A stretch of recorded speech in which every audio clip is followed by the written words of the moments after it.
The U.S. figure skating team will be back on the ice at the Olympic Games Friday.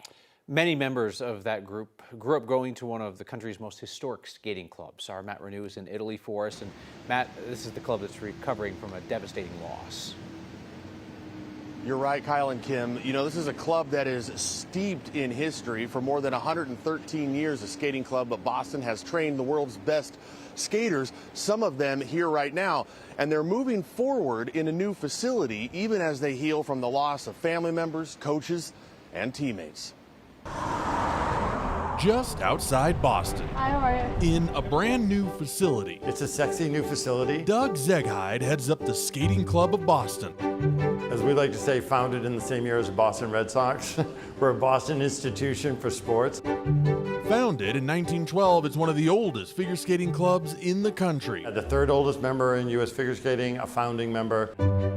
With a long history, people can see stretched out inside the arena. So we designed this 200-foot visual wall of the club's history, from its founding to our move here in Nord in 2020. And is a place where the best skaters on earth have trained. And a long list of, legendary national, world, and Olympic champions. With a wall that highlights a past of triumph and tragedy. But certainly for me, growing up in the shadow of that crash, it was always on my mind. In 1961, the entire U.S. figure skating team, many from the Skating Club of Boston, died in a plane crash on their way to the World Championships. A memorial now stands next to the main rink. Tragic plane crash in 1961, where the whole U.S. figure skating team was lost on their way to the World Championships.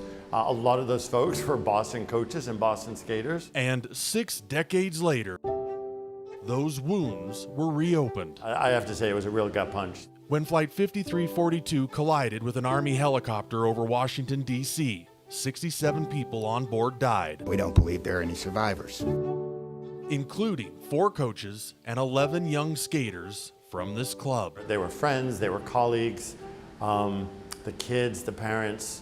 We've felt this one. We felt it hard. There have been tributes honoring those lives on the ice and off, with another memorial now sitting next to that 1961 memorial. Brought back to us folks who were related to those we lost and that the club lost in '61, who came back, and they were here to help comfort these new folks feeling the loss. A few skaters also found their own way to remember their teammates in a place where those skaters like to sit. And it's where Gina and Spencer, the 2 kids that we lost, used to sit. And kids leave things for them. And while this club isn't ready yet to move on, like skaters often do after a fall, they're getting back up. It's been said, and it's true. I've witnessed it now on countless occasions. Skaters are resilient. And Doug says, like they've done throughout their history, continuing with the program. The skaters are mentally tough. And yeah, they fall. They have to get up. They have to finish the program. Nothing more resilient than a skater. They're also doing the Always Champions Foundation at the Boston Skating Club, raising money for scholarships to honor those lives lost so that young skaters can move forward in their endeavors on the ice. And they're trying to build a permanent wall to honor those lives lost as well. Reporting from the 2026 Winter Olympics, I'm Matt Renew, 9 News. Kyle, Kim, they've got that temporary memorial there, but they'd like something more permanent, which is why they're building that memorial wall. And just a lot going on at the Skating Club of Boston and a rich history. Yeah, no way to separate them from skating history in the U.S. Before we let you go, Matt, on a lighter note, what is that majestic piece of architecture behind you? Right there? Yeah. Yeah, that's the, Kyle, that's the Marriott here in Milan. But because it's Italy, it looks spectacular. It's just gorgeous.